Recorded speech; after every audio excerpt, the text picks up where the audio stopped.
So here we go. It is officially recording now. Great. All right, so let me get the PowerPoint going. If there's ever a presentation I need a PowerPoint on, it's certainly this one. Teaching archaeology in the Bible is like teaching art history without pictures. You know, you kind of need to have pictures. Okay. There we go.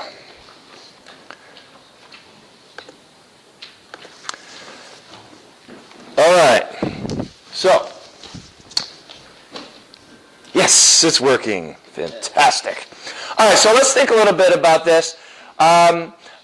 You cannot prove Christianity. You can't prove Jesus raised from the dead from history and archaeology.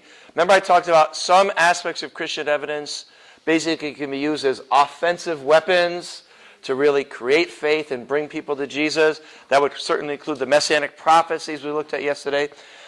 History and archaeology principally is a defensive kind of apologetic in that basically we can show that that history is consistent with the Bible.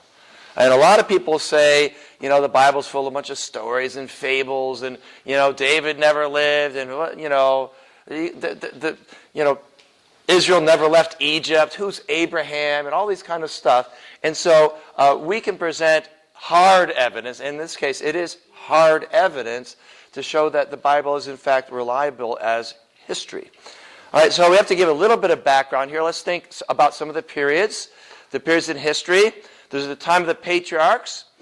Where would the Bible be looking? What part of the world would the Bible be looking at during the time of the patriarchs? I'm talking about Abraham, Isaac, Noah, these people. Mesopotamia, that's correct. So if the Bible has accurate history and culture and all that, then the cultural milieu, big fancy word, the cultural background of Genesis should be Mesopotamia in the 3rd millennium and early 2nd millennium BC. And by the way, that's exactly what it is. Okay? And then there's the period of the slavery and the Exodus. And what should be the cultural setting of that period of history as we read the Bible? Egypt, obviously. So the culture that we reflected, the traditions you'd see, the background should be Egyptian. See, you have to understand that most scholars, they may be so smart, but they just have this crazy idea that say, for example, say Exodus was written around 500 BC. And it had no connection whatsoever or virtually none to actual events in the ancient past. All right, so we could ask, all right, fine, what we see in Genesis, is this consistent with what we know culturally about Palestine, 500 BC, or is it more similar to culture what we know even from other archaeological discoveries about Mesopotamia in 2000 BC?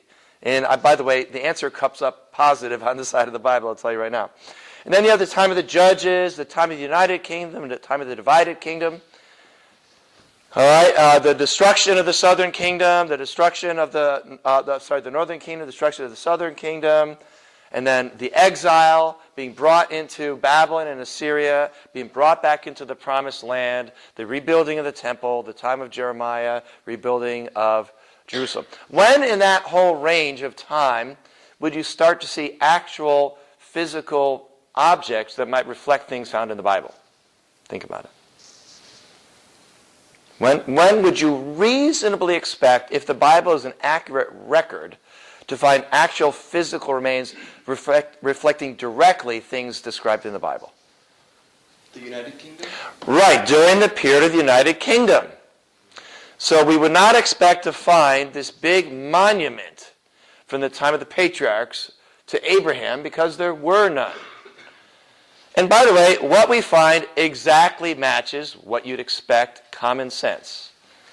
Okay, we're not going to find huge settlements in Egypt of the Hebrews. What do you think they left behind? You know, the lowest quality huts. They were living in slavery. All right, so it just so happens that what we expected we're going to see is what we end up seeing.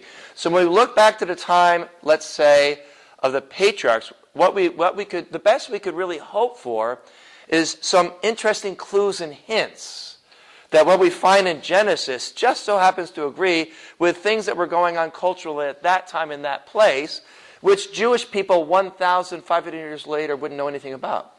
You have to understand, when these skeptics say the Old Testament was written, is 1,500 years removed from Abraham. What was happening here 1,500 years ago here in Missouri? Think about it. I mean, Columbus, that's 600 years ago. Less than that. All right, that's a long time. All right, so anyway, let's just give you kind of an introduction here. Let's see here. Oops, what happened? It seemed to skip something. No, I guess not. It's in a different order than the one I have is the problem. It's all right, doesn't matter. Let me see what it actually has as the order. Okay, so this one is missing. That's fine. What should be up there is a picture of Ur. It's the ziggurat in Ur. And the Bible describes Abraham starting out in this very, very wealthy city with, a lot of wealth. And in fact, Ur has been excavated. In fact, it was the largest city, certainly in Mesopotamia, possibly in the world at that time. Then, according to the book of Genesis, Abraham went to the city Haran. And Haran is the way it's described, is kind of often, it's a smaller city out in the hinterlands or something like that. Well, it just so happens that Haran has also been discovered and it's been excavated. And it's interesting. Haran was destroyed roughly 1800 BC. All right? So let's accept the skeptic's idea, which is that Genesis was written around 500 BC or so. All right, knowledge of that city had disappeared 1,300 years before. How many people would have even heard of the city of Haran? I'd say probably nobody. Yeah. All right, that's just a little detail. Now, and then there's the Ebla tablets. Let me talk about the Ebla tablets. These are found in the city of Ebla. Ebla would be in Syria today, northeast Syria. And they found something like 30,000 tablets in cuneiform. Anyway, it's not a detailed record of Abraham's wanderings because he was just some guy. But it's interesting. Some of the names found on the Ebla tablets include Nahor, all right, Terug, Abraham, and Sarai. Now, do you think that Nahor was a common name 500 BC in Canaan?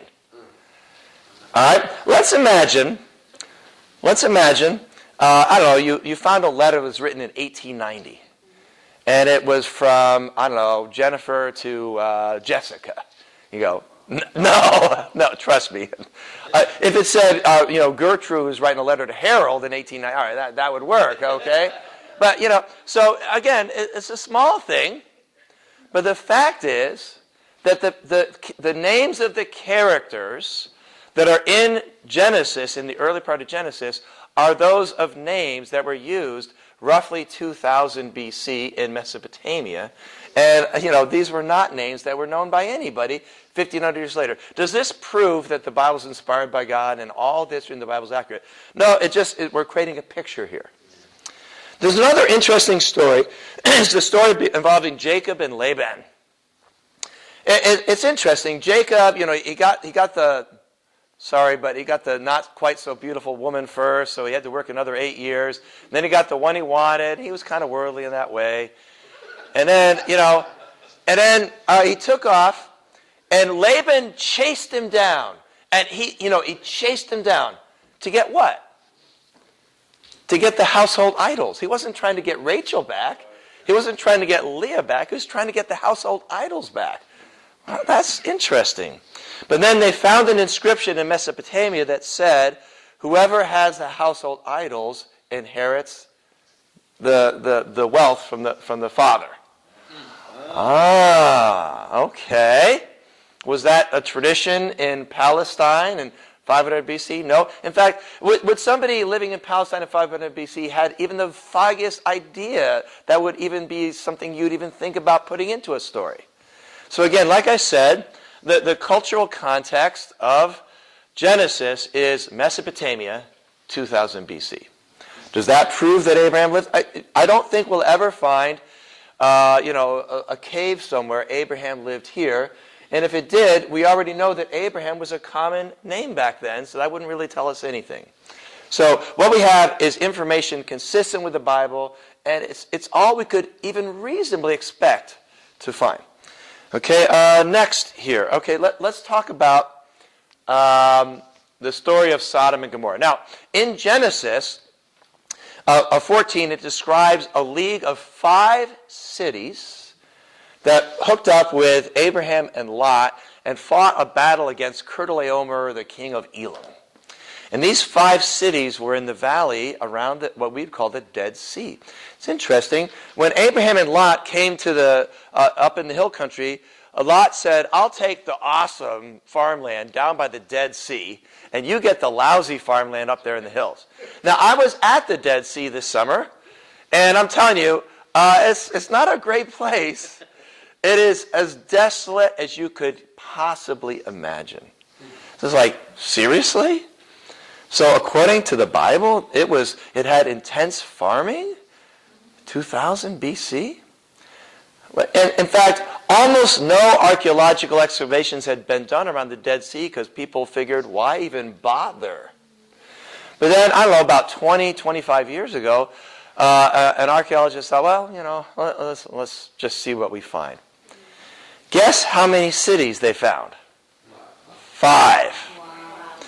Guess when all 5 cities were destroyed? About 2,100 years ago. All of them destroyed by fire.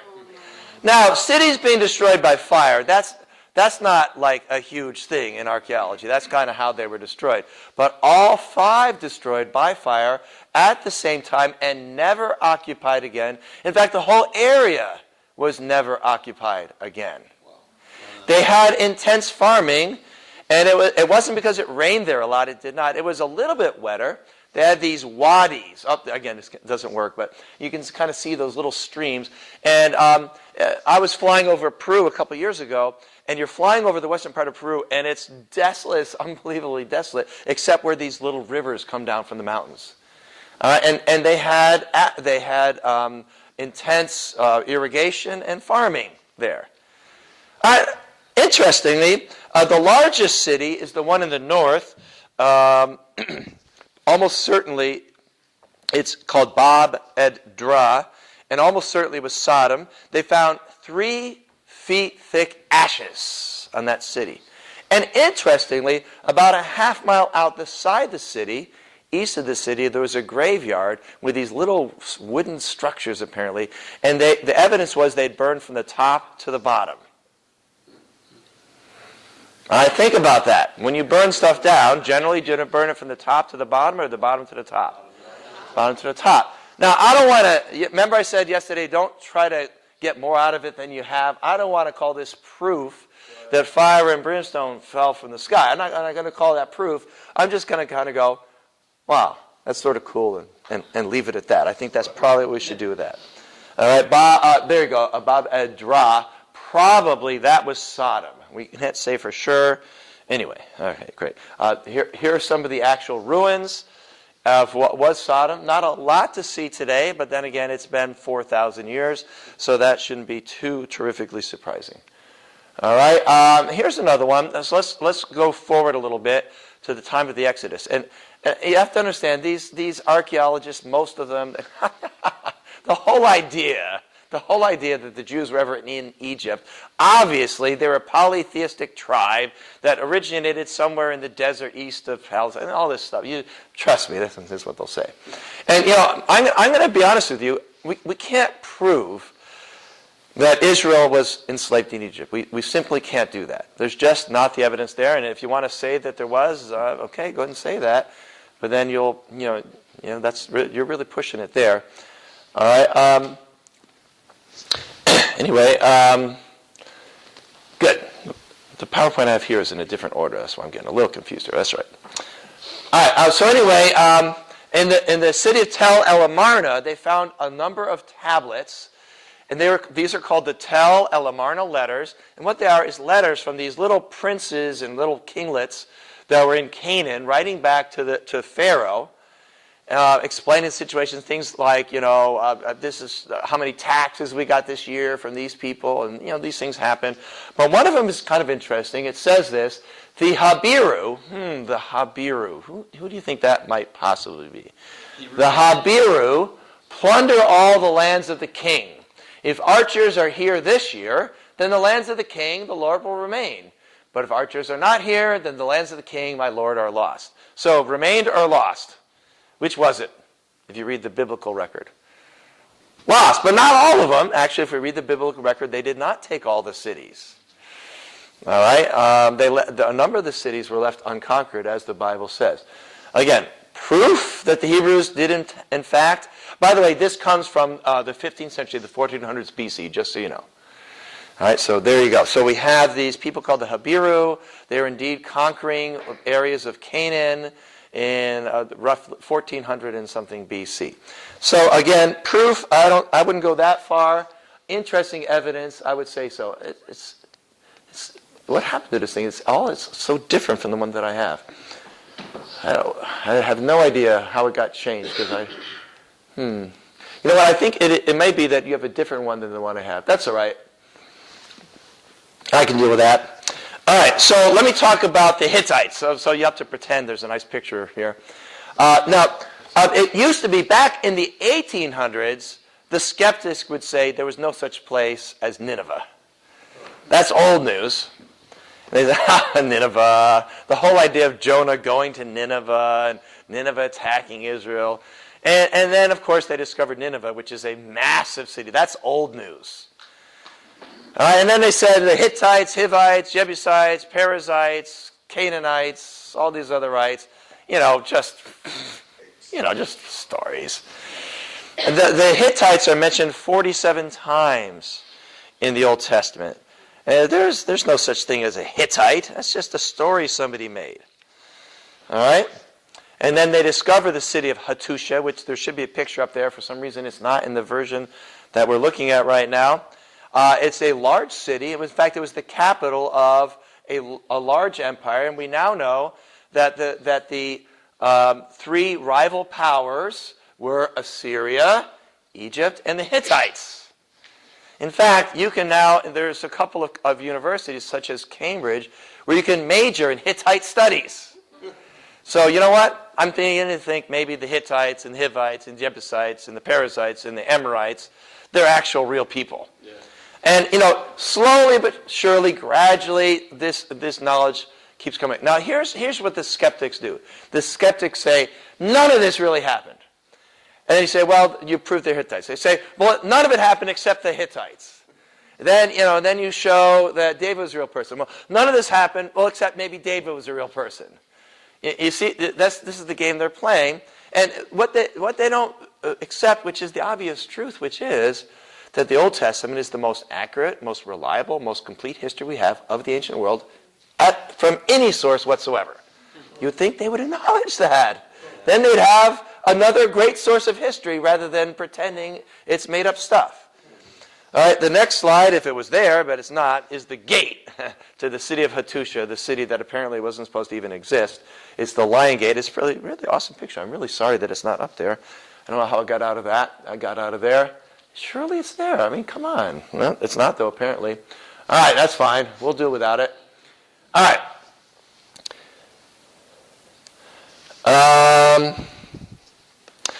What about Jericho? Now, Jericho's been excavated. And here are a few things they've discovered about Jericho. First of all, it was strongly fortified in the late Bronze era at the time of the conquest. The city was massively destroyed by fire in roughly the mid-15th century BC. Actually, the late 15th century BC, around 1410, 1420 BC. The walls collapsed at the time the city was conquered. All right. It could be by an earthquake, or it could be because God just, I don't know, whatever. The destruction occurred at harvest time when the Jordan River would have been fairly high. They can tell that because they found large stores of grain in the granaries. The siege was fairly short because again, there was large stores of grain in the granaries. And contrary to what was customary, apparently, when the city was plundered, they didn't take the grain and the food. They left it behind. Now, those are the bare facts. They just happen to be consistent with what we know. Everything we know. All right? From the time. Man, the Chaldean inscription is not even there? Which version did you put up there? It's my fault, I'm sure, but I know. Like I said, it was my fault. I know. It's my fault. All right. Anyway, the Chaldean inscription, that's such a cool one. The Chaldean inscription. 820 BC. Now, I happen to be friends with John Wilson. He's an archaeologist at Pepperdine University. He was in the city of Dan. Oops, I keep pointing up there.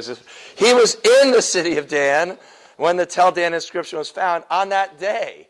He walked by the same exact spot where it was found, but it was in the morning and the sun wasn't right.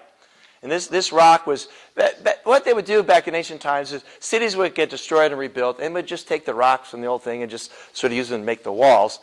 And of course, you have to understand that the skeptics said, David, who's David? Solomon, there was no Solomon, and Rehoboam, and this whole thing about Rehoboam and Jeroboam and the two separate houses, the northern and southern kingdom, whatever. That's just stories. The Jewish rabbis made that up in order to make the kids obey their parents or whatever, something like that. Okay, but it just so happens that's they discovered the what's known as the Chaldean inscription there in the city of Dan. By the way, the city of Dan is north. It's not going to stay. It's not going to stay. It's breaking. It's kind of like the city of Dan. It's all broken down and stuff. So anyway, Dan is north of the Sea of Galilee. It was in the farthest north period, a part of Israel, close to Assyria, but they called Aram back there. Anyway, in the Chaldean inscription, it says this. This is the king, the king of Aram, bragging about what he'd done. And what he says is this. I killed Jehoram, son of Ahab, king of Israel, and I killed Ahaziah, son of Jehoram, king of the house of David. So now we know, first of all, there were two separate dynasties, that of Ahab and that of David. And clearly David had a number of descendants, because this is roughly 820 BC, which is about 220 years after David died. We know that. All right, we know that David had a very long-lasting dynasty. Now it says, I killed Ahab, and I also killed Ahaziah, the son of Jehoram. Now, if you read 2 Kings 8, 28 through 29, it says that's not true. Actually, in that battle, he killed Jehoram, but Ahaziah was wounded. And later on, Jehu killed him. That's what it says. So the details agree, but there's one little discrepancy. Now, let me ask just sort of a common sense question. Pretend you didn't understand the Bible is inspired by God. We have two different accounts. One said he killed them both. The other one said he killed one. He injured the other one. The other one later was killed by this guy Jehu. Now my question is, which is the more reliable account? To me, it's obvious, because the one has details that agree with the other one, except it says that one thing that's not true. In fact, this is what happened. So I would say in every single case, if we have alternate accounts of what happened, the Bible comes out at least as reliable, but almost certainly more reliable. If you read the histories of the Babylonians and the Assyrians, these guys never lost a battle. Not one. And you read the Old Testament, did the Jews ever lose a couple of battles? I mean, all the time. The history of the Jews is just, on the face of it, far more believable. Okay, let's see if we have the next one. Let's see if I get lucky.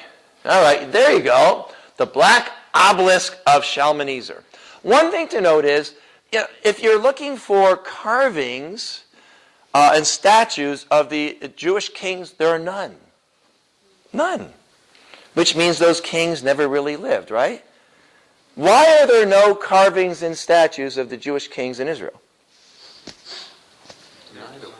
because God told them not to do that. Right. They weren't faithful to a lot of things, but amazingly, they were faithful to that. So you will not find any carvings or inscriptions with pictures, but it just so happens this is the black obelisk of Shalmaneser found in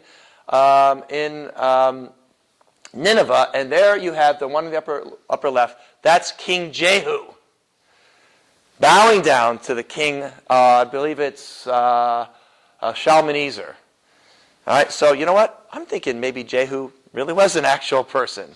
And if you read 2 Kings 17, what it says is he was conquered by Shalmaneser and he paid tribute. It doesn't mention that he went and actually, bowed down before him, but looks to me like he probably did. You know what? I'm thinking King Jehu might actually be a real person. I don't know. I'm just thinking that might actually be the case. Excuse me for my sarcasm. By the way, that's in the British Museum. For me, going to the British Museum is like a child in a candy shop. They got this obelisk. They have the Taylor Prism. They have the Rosetta Stone and all these things. I would say about a third of all the pictures I'm showing you today, these are things that are actually found in the British Museum. So if you get a chance, you might want to go to the British Museum. It's pretty cool. Now this is the Sennacherib cylinder. All right, it looks like this huge thing, but it's actually about this big. It's really small. The letters are tiny. All right, and this was the history of Sennacherib's reign, and Sennacherib was the one who came against Jerusalem in 709 BC. All right, and in this cylinder is recorded the story that's in Isaiah 36, 18 through 21, and also Isaiah 37, 16 through 20, and also 2 Kings, 18, 1 through 1937. And here's what Sennacherib says about Hezekiah. He says, "As to Hezekiah the Jew, he did not submit to my yoke. I laid siege to 46 of his strong cities, walled forts, and to the countless small villages in their vicinity. I drove out of them 200,150 people, young and old, male and female, horses, mules, donkeys, camels, blah, blah, blah. And as for Hezekiah himself, I made a prisoner in Jerusalem, his royal residence, like a bird in a cage." End of story. So that's interesting. What does he not say about Hezekiah? He doesn't mention conquering him. All right, and naturally, because this is the history of somebody other than the Jews, they never actually mention their defeats or their failures. He doesn't mention, because I never actually got around to conquering him. And that's the end of the story. Now, why does the story end there? Well, we know why it ends there. Because his entire army of 180,000 soldiers was destroyed that night outside of Jerusalem. I believe that. And then basically Sennacherib's story just comes to an end right there. If you read the Bible, what happens was he went back to Nineveh and he was killed just a few months after he got back. Again, both in the case of Sodom and Gomorrah, and in this case here, we have not direct proof that a miracle happened. What we have is remarkable agreement between an actual history recorded by somebody else and history in the Bible, which seems to suggest, it certainly is consistent with the miracle that's described in the Bible. All right, proof of a miracle, I wouldn't go that far, but suggestive of that, I would say, yeah, for sure. Here's the Siloam inscription. Okay, now the rest of the acts of Hezekiah, all his might, how he made a pool and a tunnel, brought water into the city, are they not written in the book of the Chronicles of the Kings of Judah? So Hezekiah raised it with his fathers. All right, so that's the version in 2 Kings 20. But, probably there was no Hezekiah because he's just a bunch of stories somebody made up. It's not as if these things actually really happened. And then, sure enough, they were excavating the actual tunnel built by Hezekiah. And it was something like 1,800 feet long through solid rock. They started at the pool and at Jerusalem, met in the middle, which is really amazing. But then this inscription describes how they did that. They would actually, hit on the rock above and listen to it. And it's an inscription describing how they met up in the middle and all that kind of stuff. And, of course, it mentions Hezekiah and all that kind of stuff. it says, and this was the story of the boring through, while the workmen were hacking their way from opposite ends, and while there were still 3 cubits to be bored through, they heard voices calling from each side, for there was a crevice, and this is what's in the inscription, mentioning Hezekiah. I don't know, I'm thinking maybe Hezekiah was a real actual guy, and maybe there really was this actual battle with Sennacherib going against him. Maybe they really did build this tunnel to bring water into the city as a defense against that. I don't know. Maybe believing the Bible has accurate history doesn't mean you're an idiot or a fool and just, whatever. You just better stop thinking when you walk into church or whatever. That's just not consistent. You have to understand, this is typical, though. This is the Lakish room in the British Museum. It is amazing. All right? And what you have here, this was found not in Nineveh, but in, I can't remember which city, somewhere in Assyria. What would have been Assyria? All right? And basically, it's a detailed record of the destruction of Lachish, which is a city just outside Jerusalem. If you can read Jeremiah. In fact, let's read Jeremiah 34, verses 6 and 7.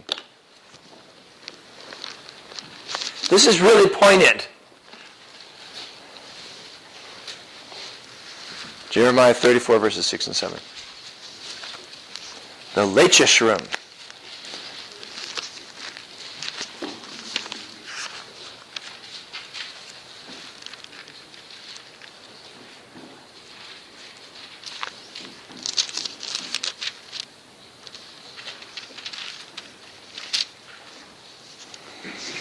All right. Then Jeremiah the prophet told all this to Zedekiah.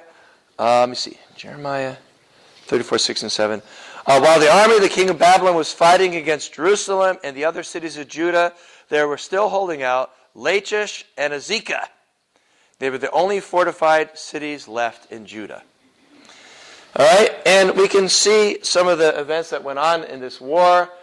These are Jewish slaves being taken away from Lachish after the city was destroyed. All right, these are other pictures of the captives being taken back. These are pictures of Jews being flayed alive outside the city. What they would do is they would take the captives and put them up on poles in front of the city and just tear their skin off piece by piece. This is a picture of that actually happening. The Bible describes the Assyrians as being very cruel in the kind of things they did, and I think that this seems to confirm that picture there. All right, these are more scenes of the captives being taken. But these are all taken from the Lachish room. All right. Now this is what's one of the Lachish letters, and if you go to the British Museum, they're there. And what they found is right beneath the wall of the city, they found a bunch of these letters written on ostrasa, which is basically pieces of pottery in charcoal. All right. And these were left there when the city was destroyed and rubble fell on top of them. Okay, one of them, this one here, is written by somebody in the city, and what he says is that Azekah, the light in Azekah has just gone out. He's sending to Jerusalem asking for aid. And he says, if soldiers aren't here to protect us from the Assyrians, we're going to be destroyed very, very soon. Probably within a day or two of when this was written, the man who wrote it was killed in the destruction of Lachish, as is described in the book of Jeremiah. So you know what? I'm thinking probably this did actually happen. Probably the king did take Azekah first, and then Lachish, but not Jerusalem, just as described in this situation. Okay, so that's kind of interesting. It's sort of a sad story, I guess, but that's what happened. Okay, next is the Babylonian Chronicles. Okay, now this is found in Babylon, obviously, and it's describing in quite a bit of detail the events in 2 Kings 24, 10 through 17. It says, in the 7th year, in the month of Kislev, the king of Babylonia mustered his forces, marched to Syria. He camped against the city of Judah, that would be Jerusalem, And in the second day of the month of Adar, he took the city, captured the king. He appointed a king of his own choice. By the way, we know the name of that king. It's Zedekiah. The king he captured was Jehoiachin. All right, and he took Jehoiachin, according to the Bible, to Babylon. It's not mentioned there, but then again, what we can do is we can go to Babylon. This is an amazing discovery. It's found in the ruins. It was a ration list of people that the king was providing food for, and Jehoiachin is on the list. His actual name is on that list. And it's interesting, if you read in 2 Kings, and if you read in Jeremiah, it said that the king took special care of Jehoiachin and kind of lifted him up and treated him like a king. If you look at the list, Jehoiachin was given 20 times more food than all the other people in the list. I don't know. I'm thinking that maybe the description in the Old Testament of what happened with Jehoiachin, which is that he was taken to Babylon and treated like a king. In fact, it's interesting if you read in Ezekiel, they act as if Jehoiachin's still the king, even though Zedekiah is the king that Nebuchadnezzar set up. So these are fun little facts and information that, again, like I said, you cannot prove that David killed Goliath by archaeology. You never will be able to prove it, because if you found the body of Goliath, you wouldn't know it. And if you found, and by the way, in the city where this happened, they did excavate and they found hundreds of these little spheres that were used for slings. Having slings as part of your army was standard back then in Israel. We know that. All right, now this is going to be the last one I'm going to do. There's more in my PowerPoint. I'm going to go on to the next topic here. But we're back at the ziggurat in Ur. The reason we are is because of Daniel chapter 5. Let's go to Daniel 5.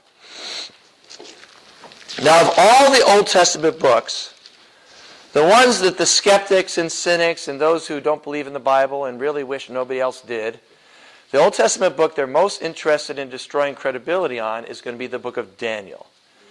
And I wish we had time to do the book of Daniel. There's copies back there. By the way, I don't want to take all those books back to San Diego, so please buy some. I don't know, maybe you talk me down $1 or $2, because I don't want to carry them back with me to San Diego, okay?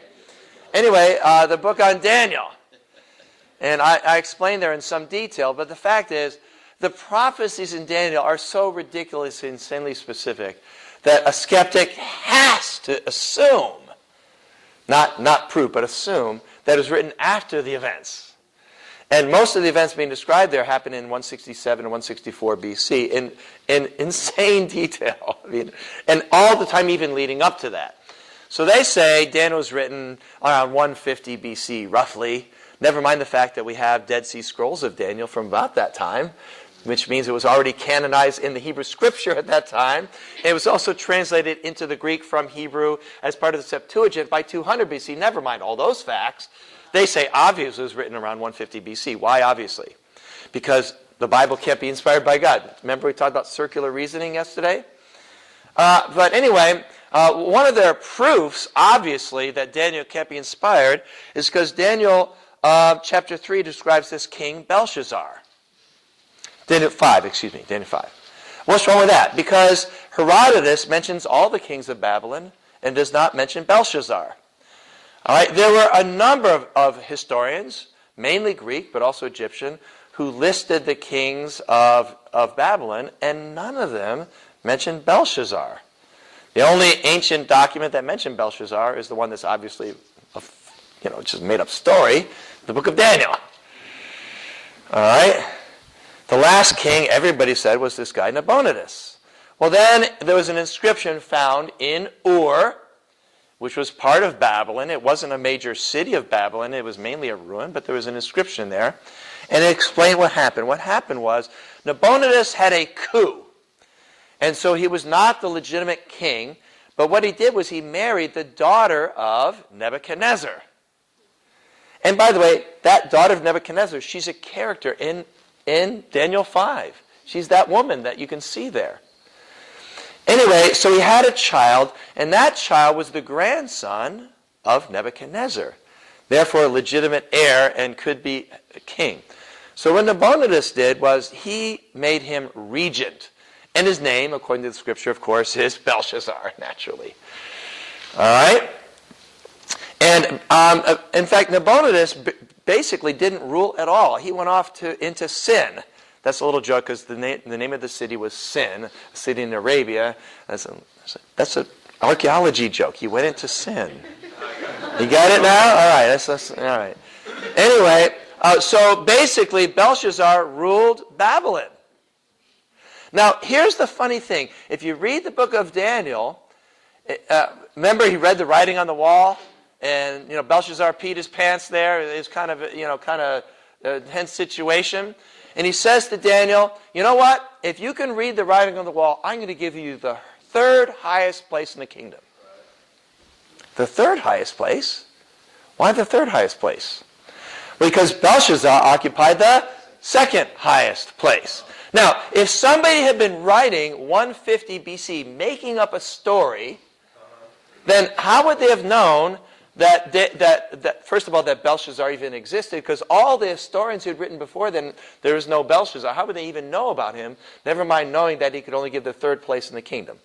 So you know what I'm thinking? I think a better conclusion is that Daniel was written by somebody who lived during the time of Belshazzar and Nabonidus and all that kind of stuff. All right? Anyway, I've got other archaeological stuff here.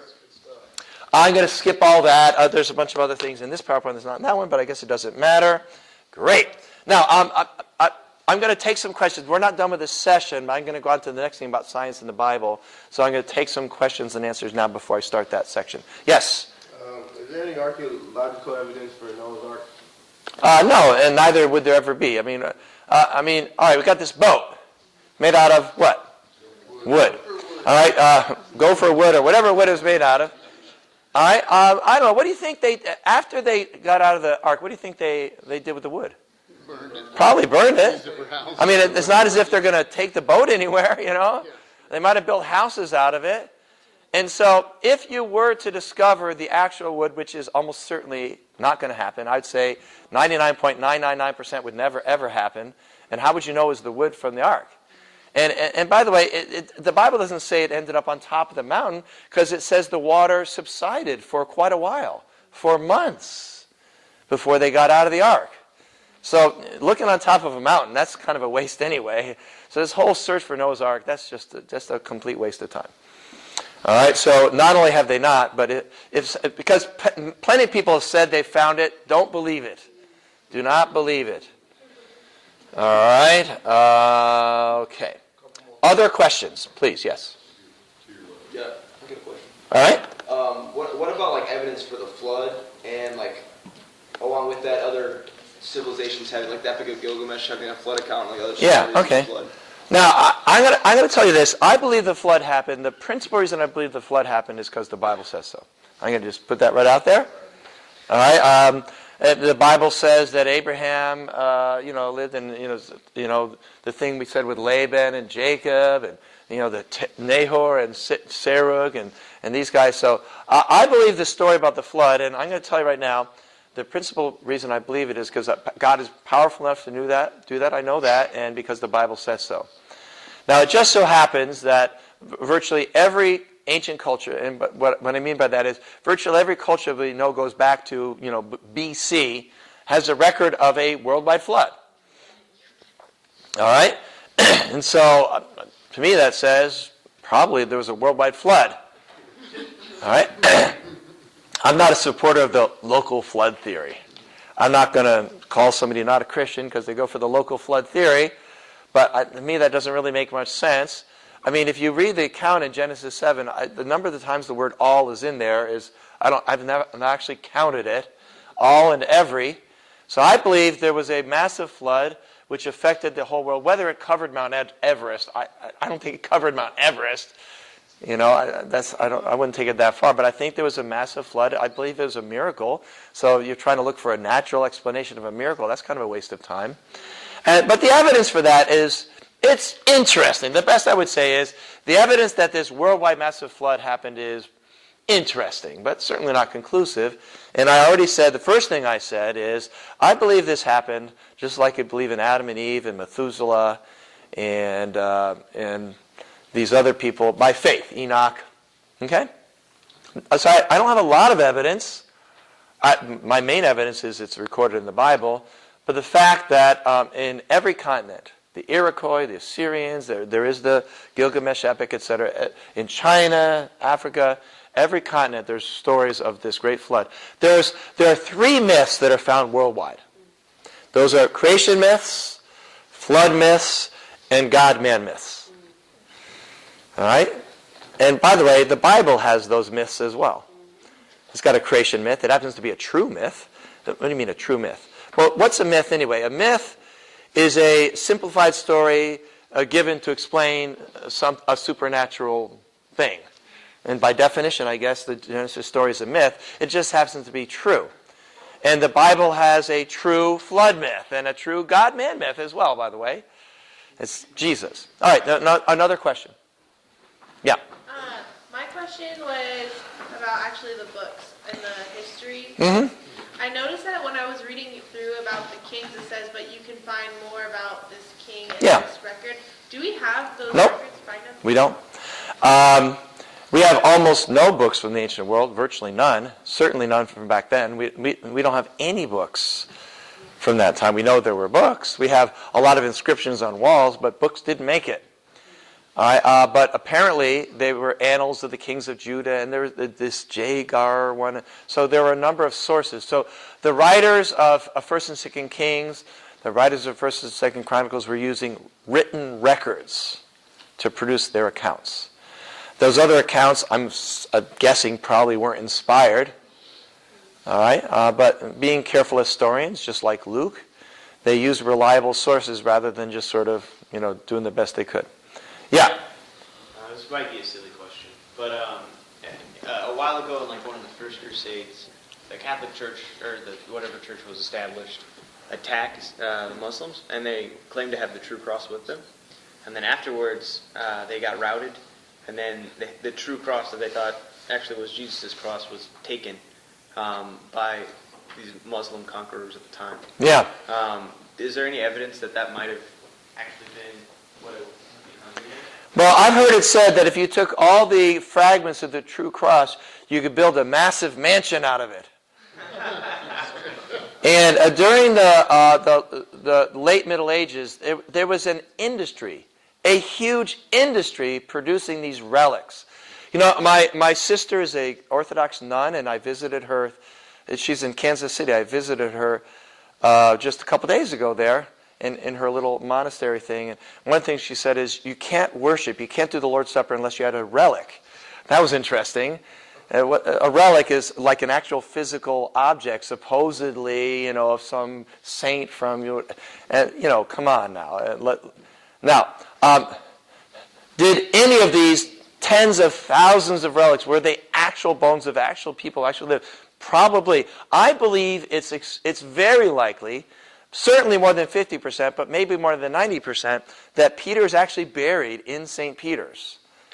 But obviously, virtually all these relics were just made up. And the Shroud of Turin is very interesting. It's very, very interesting, but it's not the burial shroud of Jesus. Come on. Now, did somebody take the actual crossbeam that was used to kill Jesus and pull it down? That doesn't sound like something the apostles would have done. It just doesn't sound that way. But anyway, the bottom line is we would never know. Let's stop. Thank you for asking your awesome, amazing question. But let's stop even thinking about this. Would it matter? I mean, first of all, we could never ever know. You could literally never ever know if it was. And even if it was, so what? It's just a piece of wood. So it's a fun question. And I'm gonna say, let's say 99% of the relics that are buried in these churches, just whatever, somebody just found something and said it was, and they had this vision. Who knows? Maybe they ate some bread with some funny mold on it or whatever. I don't know. All right, but there was a cottage industry of large proportions to produce these relics. Okay, yes, there, and then back over here.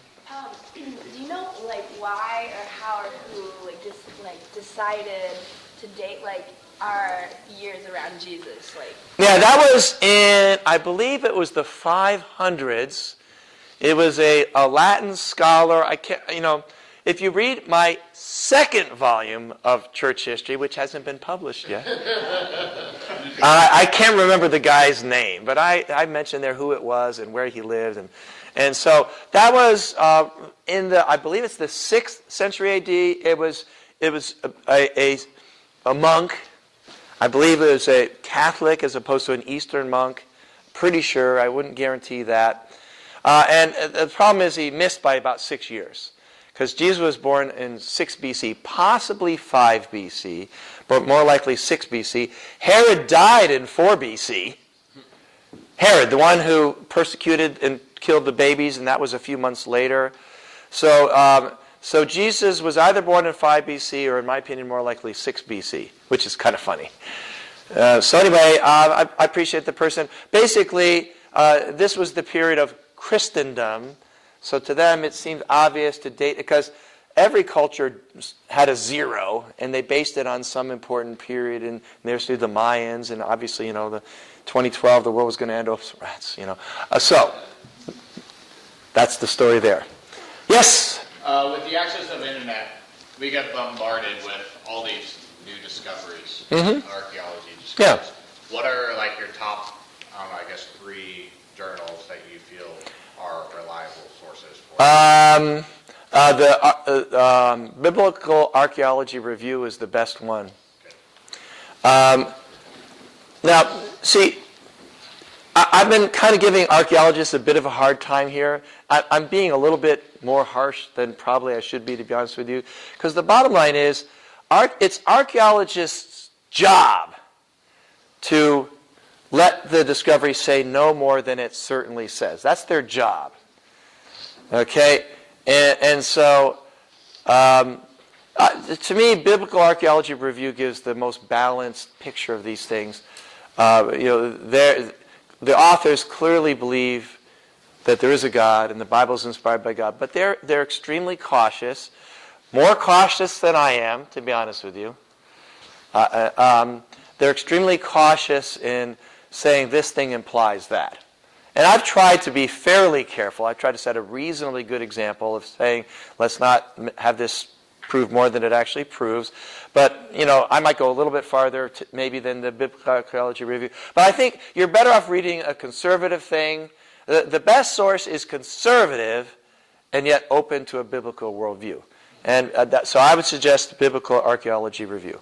I used to subscribe to it, but I wasn't reading all the articles, so I stopped subscribing. But it's pretty good. Is there a website? I don't know. You can look that up.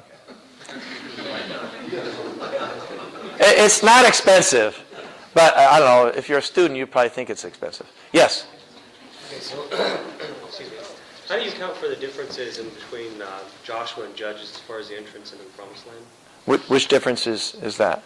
Well, Joshua kind of, unless I'm mistaken, Joshua kind of gives a more go in and burn and destroy and kill everything kind of thing, and Judges describes more of a tactical approach. To be honest with you, I don't understand what you're talking about. I've read those accounts pretty carefully. Judges begins long after the conquest, like 40 years after the conquest. So I'm not, to be honest with you, I don't know what you're talking about. Can you give me a specific example of a specific thing in a specific chapter? Maybe I should study more. All right. Judges begins with a generation grew up that had not known these things. Judges begins roughly 40 years after the conquest. Now, if you read in Joshua, it describes 3 cities that were taken by fire. And that was Ai, Jericho, and The other one, oh, it was in my brain a minute ago. It happens when you get to be old like me. And it's interesting. One of the things that archaeologists noticed is that there was relatively little destruction. If you look in Canaan in around 1400, 1390, 1410 BC, you find relatively little destruction. In fact, the only two massively destroyed cities were Jericho, the one whose name I forgot, which is even a larger city, and it's embarrassing that I'm forgetting right now, and then Ai. Ai has not been found yet. There's been some proposals. Bethel may actually be Ai, but the bottom line is Ai has not been definitively discovered. So it just so happens, the information is, of all these cities, very few were destroyed by fire. Jericho was, and the one whose name I'm forgetting right now, I'm sorry about that, it's kind of embarrassing. And then none of those have been found to have been burned at that time. So that's consistent with the description in Joshua. Now, what you're seeing in Judges that's not consistent, what you're seeing in Judges not consistent, it's hard to respond to that. You'd have to give me a specific thing. All right? Good. Well, let's go on to the next presentation then. Are we ready to do the one about? All right, great. Let's do it. I'm going to get mine going. All right, Science and Christian Apologetics here. Okay, great. This would be another course I'm teaching. There's way too much stuff on this presentation. I probably should use one that has less stuff, but that's what I'm going to do. So there we go. Okay, so we're going to talk about science. I'm not going to finish this presentation. I'm going to go maybe another, 20, 30 minutes, and then we'll take a break. So I'm not even going to come close to finishing this presentation. Okay, great. Same one. These are going to be exactly the same this time. All right. So I'm going to talk a little bit about science and religion. I'm going to skip through this really, really fast because these are notes from a 10-hour course that I have to shorten to an hour or so. History of science and Christianity, the Christian response to this, age of the universe, age of the earth, Genesis 1 and creation, the flood, evolution, the anthropic principle. I want to spend more time on the anthropic principle and science of the Bible, which are kind of near the end of this presentation. So I'm going to do a lot of skipping here, so bear with me. All right, these are some sources. That's nice. Blah, blah, blah. What is All right, we have to think about what science is good at. Science is good at measuring things like length of time, size, mass, distance, speed, things like that. And science is not very good at measuring things like we talked about earlier, like value and things like that. Some of what I'm covering here is going to overlap what I talked about in the first part when we talked about atheism. Let me see. Scientific knowledge. Yeah, like I said, these are questions that science is pretty good at answering. When, what, where, how many. These questions it's not very good at answering. We should probably, just as a general approach, we should let science get the first stab at questions like, how long ago did that happen? All right, where did that happen? How did that happen? Probably we should let science take the first stab at that, and then later on come back in and ask, does that fit with the biblical description? On the other hand, things like what's the purpose of life? What is a person? What is a human being? What's right? What's wrong? Things like that. Probably we should let religious approaches get the first stab at it, and scientists should probably just shut their mouths and be quiet about it, unless they're talking from a biblical or a religious perspective. Okay. This is interesting. These are the basic assumptions of science. I teach a philosophy of science class. The assumption is that there exists a single unchanging set of laws which governs all events in the physical universe. Guess where that assumption came from?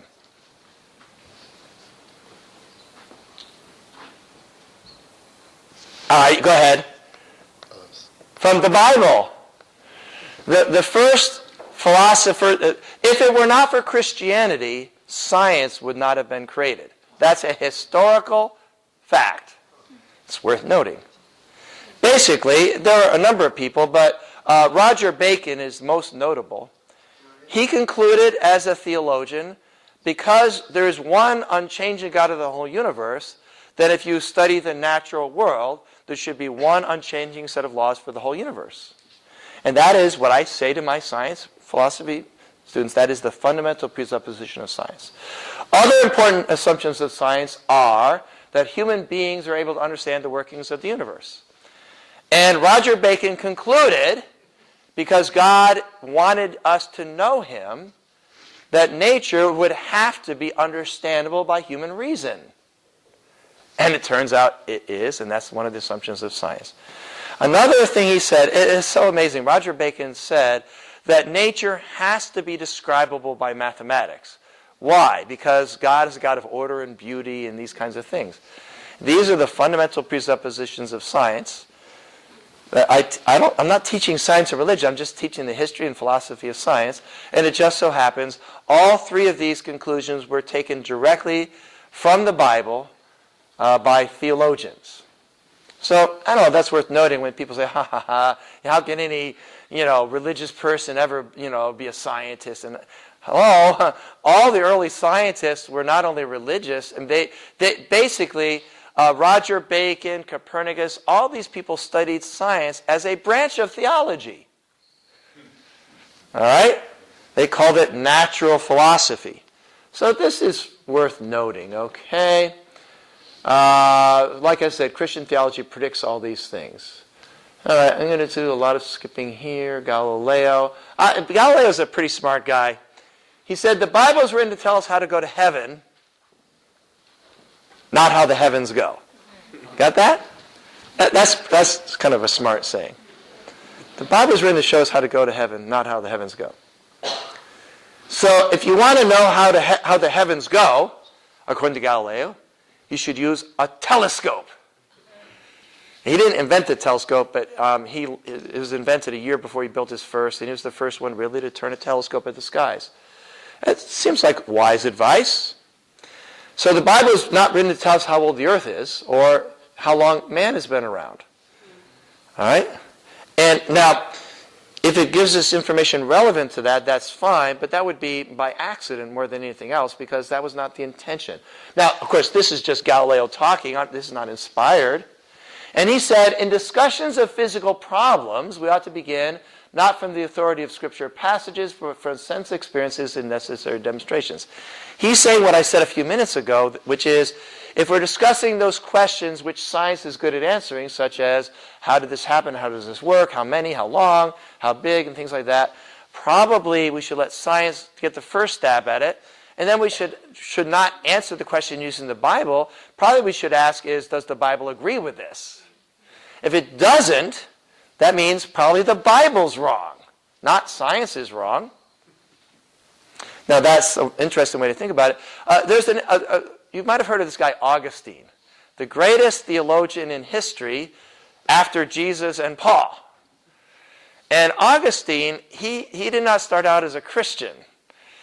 All right, he was a part of a dualistic religion, and he was devoted to that. And the leader of that religion came to town, and he started asking him questions about the heavens and the stars, because they thought there's people on the moon, and that the earth eats part of the moon, and God's, and all this crazy, weird cosmology stuff that all other religions but Christianity has. And he asked him, how do you explain that? Because he's smart. He's just one of these annoying smart people. You know what I'm saying? And the guy just said, basically, you need to have faith. And so Augustine, in his book Confessions, if you read Confessions of Augustine, that's an interesting read. It's a brilliant book. Anyway, he said if a religion makes predictions about the natural world that are not true, then we should not accept that religion. And that's why he became a Christian.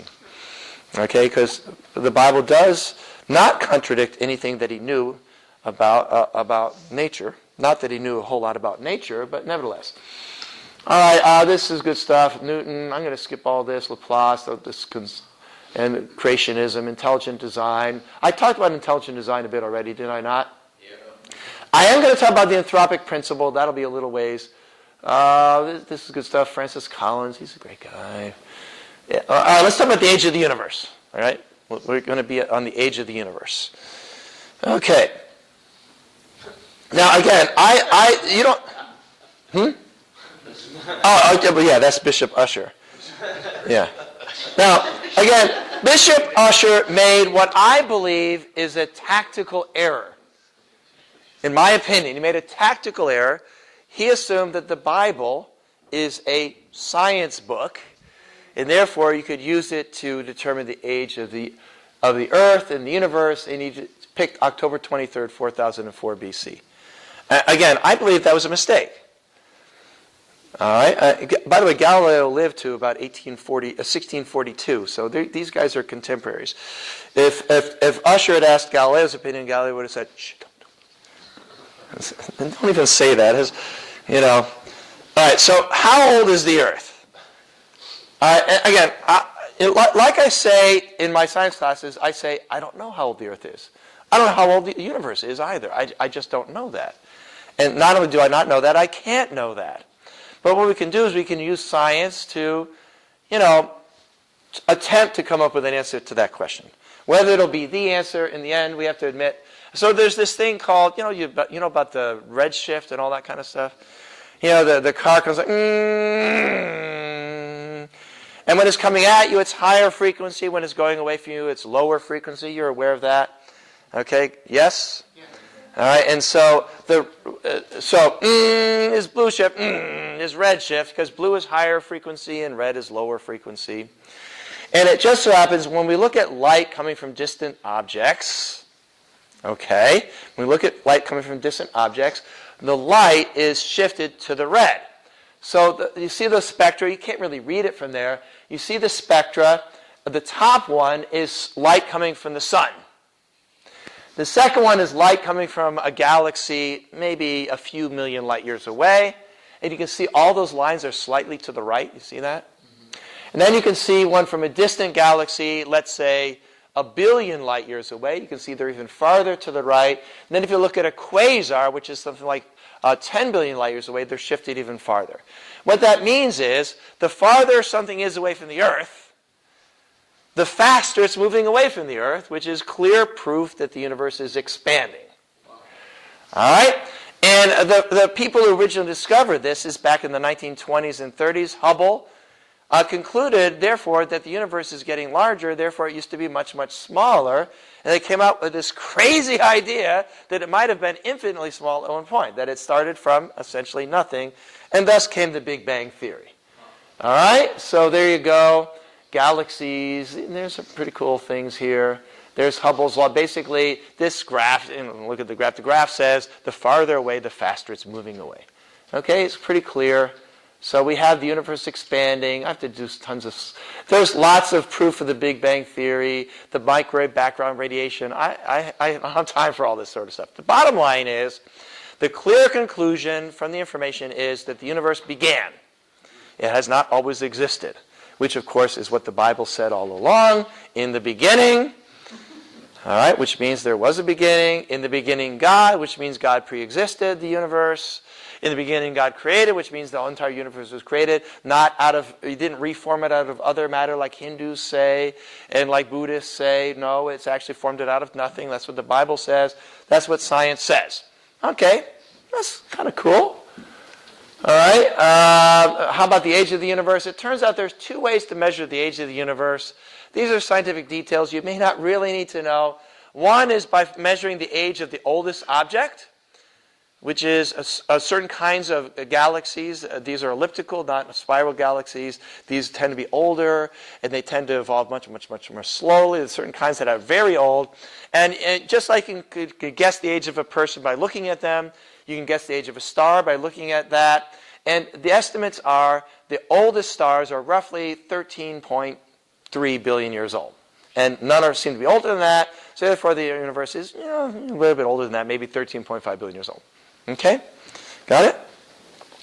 Now, and then the other means to measure it is from the distance to the largest object.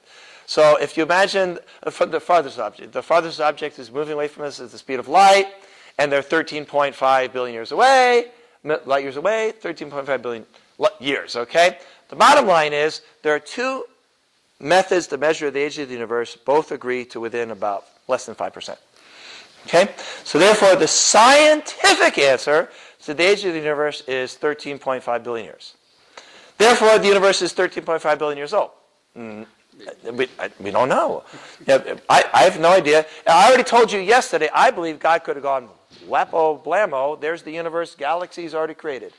All of us believe God could do that. Every single one here believes that. Maybe that's what God did. If so, for some reason, which is hard for me to explain, he made it appear to be 13.5 billion years old from two possible ways you could measure it. Maybe what he's doing is he's leaving room for people to not believe. All right, fine. All right, but I'm just telling you, this is the scientific fact. Okay, now we can talk about the age of the Earth. We can talk about James Hutton and the geology. All I know is the Earth is old. If you think the Earth is like a few thousand years old, if you look at that picture, and you can with a straight face say to me, the Earth is only a few thousand years old, your powers of observation, I don't know. I don't know how to respond to that. All right? I hiked to the bottom and back just last April in one day. Take you guys down there, see if you can do it. All right, that's quite a hike. I took that picture. All right. William Smith was the first one to start finding index fossils. What he noticed is the order of the fossils is conserved. So certain things are always lower, other things are always higher.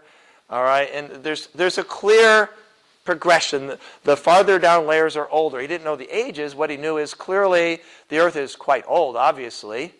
He had no idea how old, but you could say definitely you're not going to find trilobites and dinosaurs in the same rock. That would never happen. It never does. And I assume it never will. If it did, maybe stuff got jumbled up or whatever. All right, and I'm not going to go into all this sort of stuff, but you have uranium dating, and you have potassium-argon dating, and thorium-lead dating, and all these things. By the way, if people say, we know from carbon dating the Earth is only a few thousand years old, that person clearly knows not what they're talking about. Just, okay, thank you so much. Because carbon-14 has a half-life of 5,700 years. Got it? So the oldest thing you could even begin to date using carbon is maybe 30,000 years, and that's really at the outside. So here's how it works.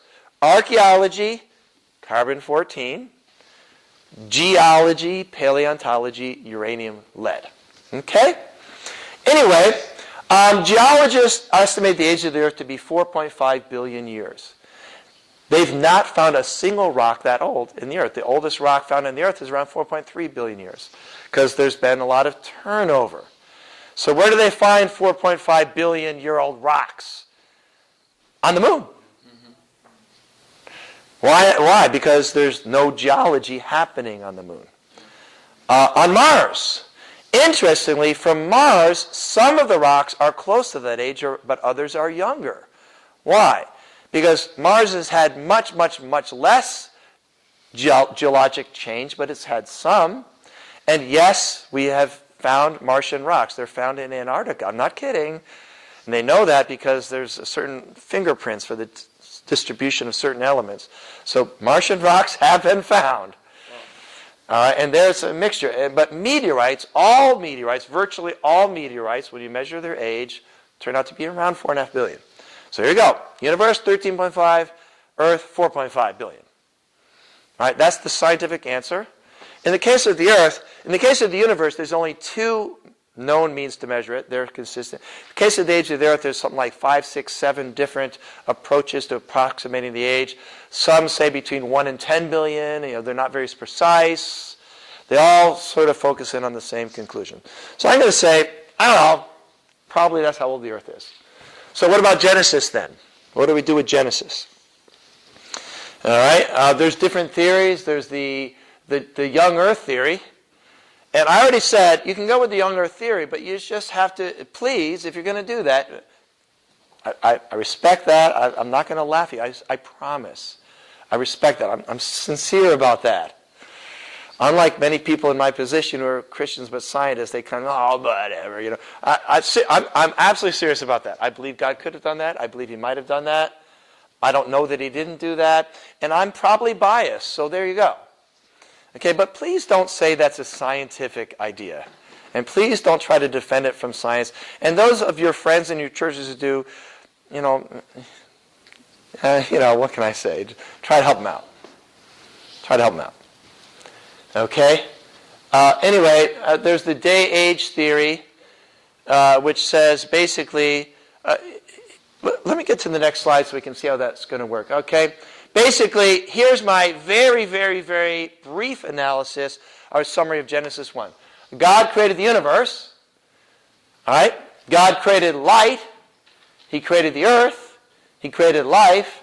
And then he created people. So where's the mistake there? I don't see a lot of mistakes in that. Then we could have the more detailed version. I'm trying to get caught up in my PowerPoint here to what I'm doing. Okay, and then we could go for the more detailed description, which says, first the earth was created and it's spinning. That's why we have night and day. Then water covered the earth. And there was a very thick atmosphere. The reason I know that is there was night and day, but they couldn't see the sun and the moon and the stars. Right? Because the sun and moon and stars didn't even appear, at least visually, from the surface till the fourth day. Anyway, then as the earth cooled, land appeared up out of the water. Scientists also agree with that. It was covered with water, but later on land appeared out of the water. And then on day 3, life appears in the water. Then on day 4, because as the bacteria changed the atmosphere, scientists believe the early Earth's atmosphere was mainly methane and ammonia and sulfur dioxide and hydrogen sulfide, no nitrogen, no oxygen at all, or virtually none. Here's a good trick question. If you were on the surface of Venus, how often would you see the sun? Never. Thank you. Never. Because the atmosphere is way too thick. All right, so on the 4th day, because of changes that we know, we have evidence for this. For example, in the early Earth, there was a lot of free iron, but somewhere around 2.5 billion, don't quote me on the exact number, roughly in there, iron started to become oxidized. We have all these red rocks. Go to Colorado, there's lots of them. It's because photosynthesis started to release oxygen into the atmosphere, but the level of oxygen in the atmosphere stayed very low because it was oxidizing the iron. And basically, after 1 billion years or so, don't quote me on the number, I'd have to look it up, but something like that, there was enough oxygen so that the amount of free iron started to go down, oxygen in the atmosphere started to go up, and finally, around 450-something million years ago, you started to have animals. All right, now, apparently this is the process God used to create a planet on which we could live. It seems that way. All right? And Genesis, it says God did this, then he did this, then he did this, then he did this, then he did that, then he did that, then he did that. It just so happens, that as far as I know, in every detail that we have in Genesis, it's not in contradiction with anything we know. Okay, that's my perspective on this for what it's worth. So we go back to our theories. There's the day-age theory, which is I just described. There's the gap theory, which I don't subscribe to, which says, basically, in Genesis 1, it says God created the heavens and the earth. All right? And then there's this huge gap, and then the 6 days of creation happened about 6,000 years ago. And that was created to make Genesis be scientific. But in my opinion, it doesn't solve any of the problems. And any answer created to answer a difficulty that's not based on evidence, I find that to be kind of kludged up, and I don't agree with that. And of course, then there's the idea, it's just a myth, The Genesis story is just a myth. All right, I don't agree with that for a few reasons. One of the reasons I don't agree with that is the Bible's inspired by God, and it seems to all be inspired by God. The other reason I don't agree with that is it just so happens that the Genesis myth is a true myth. I mean, if it's a myth, wow, that's amazing. Because it just so happens, unlike all other creation myths, we're going to look at some of the creation myths. There's some kind of fun creation myths. Unlike all the other creation myths, the Genesis creation myth happens to agree in detail, even in the order of how it happened, including details that nobody in the ancient world seems like they could have known, with what we know from science. So I'm thinking, I don't know, it's because that's what actually happened. But you have to remember, no matter what, even if it turns out that Genesis 1 is consistent with scientific knowledge, I mean, that's not the point. the point of Genesis 1 is in the beginning, and in the beginning God, and in the beginning God created, and in the beginning God created the heavens and the earth.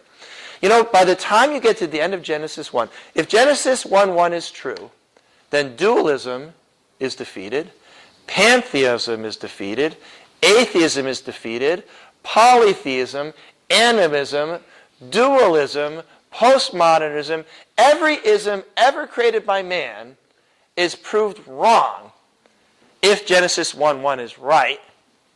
And it just happens that Genesis 1:1 agrees with what we know from science. I didn't include deism, by the way. Deism isn't disproved until Genesis chapter 2. All right?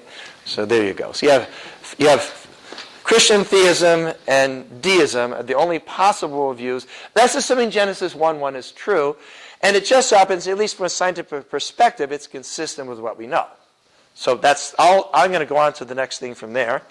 And probably some questions are coming up. And feel free to ask those questions. So is it a myth? Yeah. Is it a true myth? Okay? That's the way I would see it. A myth is a simplified story given to explain the gods or God or supernatural things to common people. That's exactly what Genesis is. Genesis 1. That's exactly what it is. It just so happens to be true. All right, so then we have the Babylonian creation myth. All right, which has this primeval swamp, and Marduk kills Tiamat, and then the blood joins with the mud, and the humans are formed. And with the Egyptian creation myth, with this primeval ocean, and this nun, which arrives from the primeval hill, which was somewhere in Egypt. And we have the Greek creation myth, Prometheus and Epimetheus. They're making these clay molds, and people come out of those. The Iroquois creation myth with Enigorio and Enigo-Tegeha. The good and evil brothers do battle, and the islands are created. All these creation myths are like, okay, that's interesting. That's kind of neat, kind of cool story.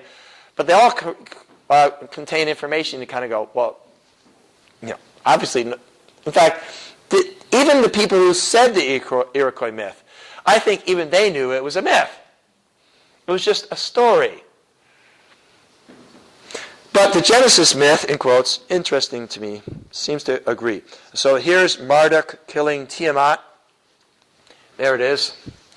Here's the Egyptian creation myth, which is kind of, I'm going to go to the next slide. I was kind of, here's Enigorio chasing Enigo-Tegeha and battling the Rananawetowankas, stone giants. All right, again, not to disrespect the Iroquois, all right, because it's a myth, and that's their story. And then you read the Genesis story; it doesn't have giants and clay molds and people holding up the earth, and all.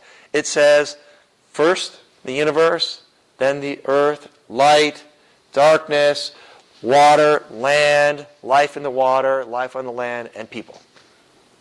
Okay?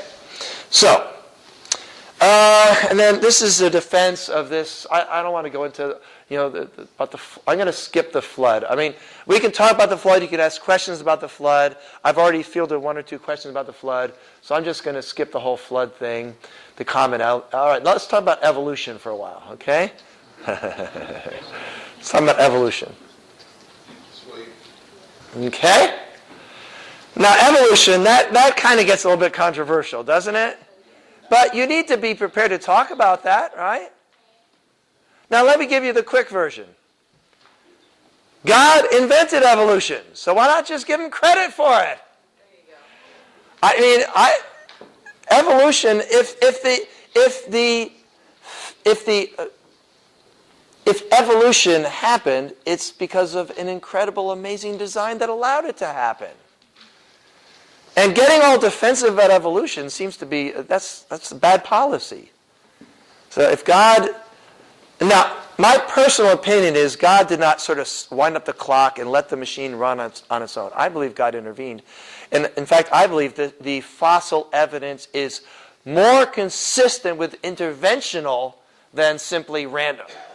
Not only do I believe that the fossil evidence is more consistent with interventional things than just a random process, I believe the actual DNA itself is more consistent with God intervening to cause what happened to happen rather than simply let it go by random. But let me tell you right now, what I just said is not a scientific belief.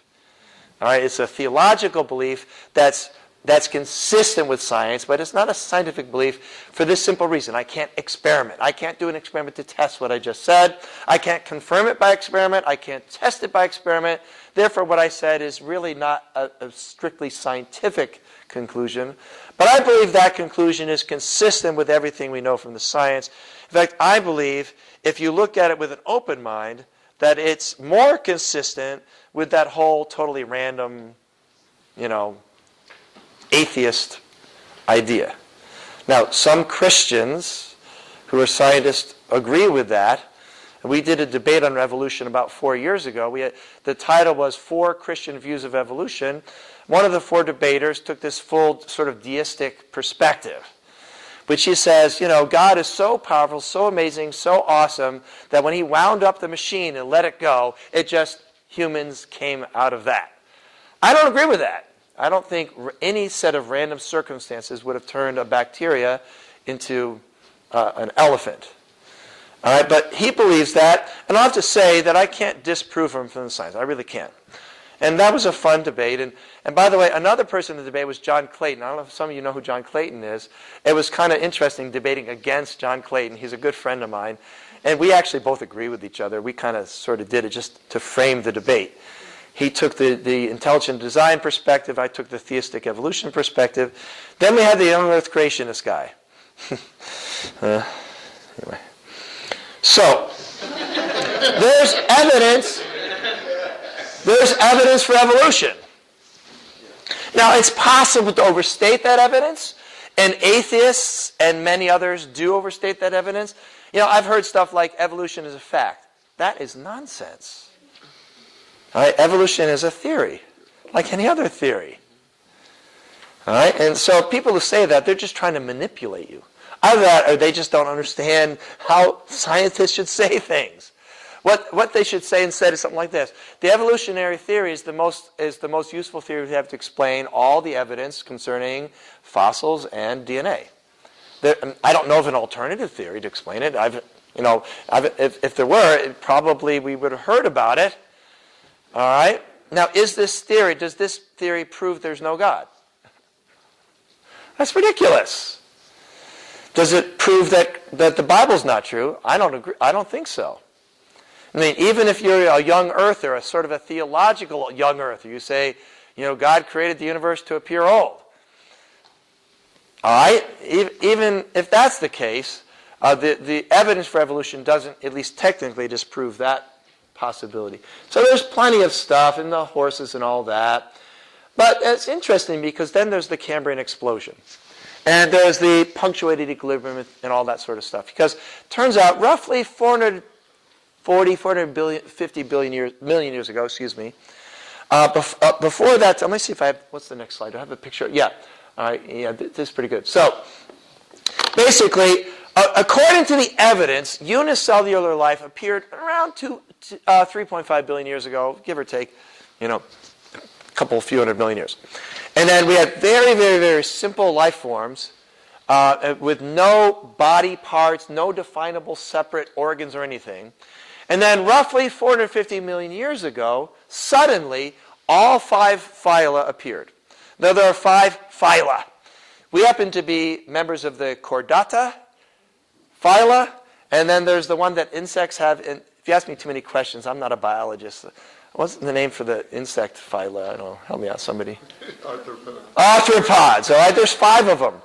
All 5 phyla appear in the fossil record essentially instantaneously.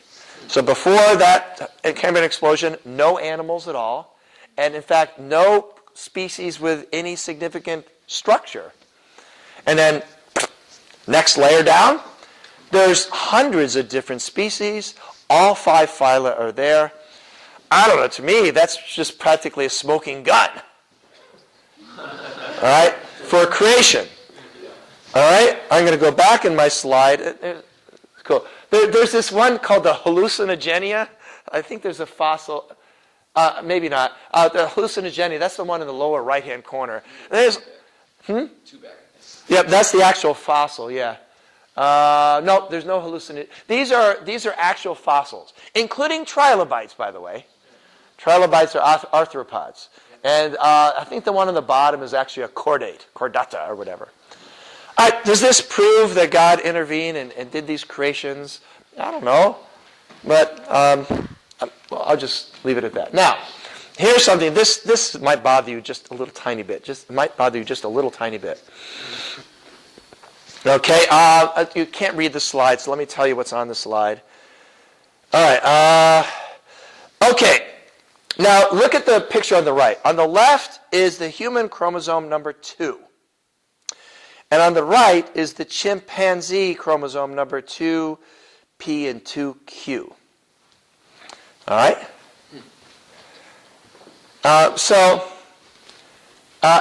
It seems that, and then see on the left one, H, human, C, chimp, G, gorilla, O, orangutan.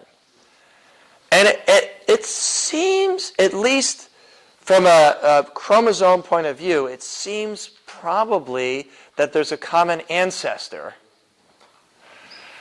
All right, it seems that way. And we have 46 and they have 48, correct. So it seems like there was an event. The event probably was not the splitting, it was not the joining of the two chromosomes, but the splitting. All right? And here's another interesting fact. All mammals produce vitamin C, except orangutans, gorillas, chimpanzees, humans, and guinea pigs. Now, we have the oncogene. The oncogene. In other words, we have the gene to create vitamin C, but it doesn't work. As do chimps, gorillas, and orangutans. And the same mutation that made it not work is in all four of those. A different mutation is what made guinea pigs not make vitamin C. Okay? Anyway, I could go on and on. I suggest you read Francis Collins' book, all right, The Language of God. You read Francis Collins' book.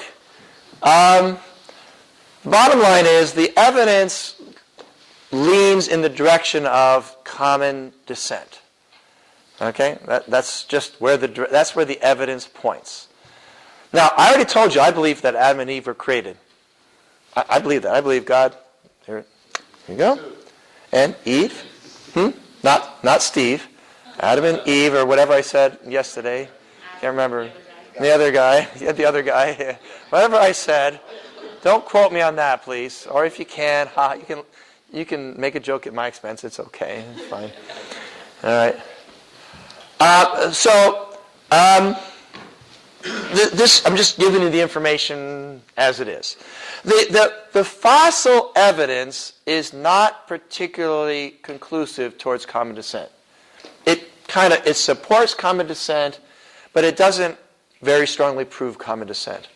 But the genetic evidence strongly supports common descent. Okay?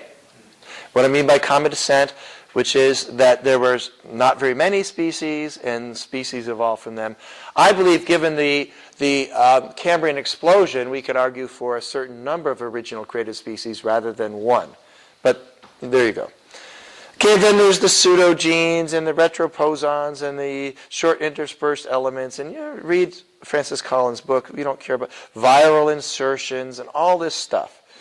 Common descent is a slam dunk, more or less. Okay, more or less. And facts like this. The genetic information in chimpanzees and humans rounds off to 100% similar. If you include the non-gene stuff, it's 98%. Dogs, the genetic composition is 99% similar, but other stuff, including those random things in between, is 52% similar to humans. Mice, 99 and 40. Chickens, 75% and 4. Fruit flies, 60% and practically none. All right. So it just seems to fit this general idea. All right. So, nevertheless, I believe if you do some simple calculations, how many mutations are required, and how many generations are required, and how many actual of these animals existed to allow these mutations to create this much positive change over time, I believe random numbers don't even allow for that. I personally don't agree at all that, God wound up the machine and it just went. Okay? But the bottom line is, there seems to be some evidence, anyway, that there were evolved primates living, 3 million years ago. All right? With common descent. All right? And that humans at least have genetic evidence of that common descent. So here's some tentative conclusion. Number one, evolution has happened. Microevolution in the laboratory has been observed directly. Fossil evidence supports the idea of change over time, but it happens in surprisingly sudden ways, and there can be an explosion. Genetic evidence gives rather strong support to common descent, like it or not. True of humans as well. Statistical and other arguments give support for evolution being theistic. In other words, God's finger, God causing these changes over time. And God invented evolution. Let's give him credit for this amazing idea. Okay? Good. Now, I think we should stop there because of time and take a break. Now what I'm going to do is I'm going to go into evidence from science for God and evidence from science for the Bible. Should we take a couple of questions or should we have our break? A couple of questions, then the break. We'll finish about science and God this morning, and then we'll have our last section in the afternoon. Yes?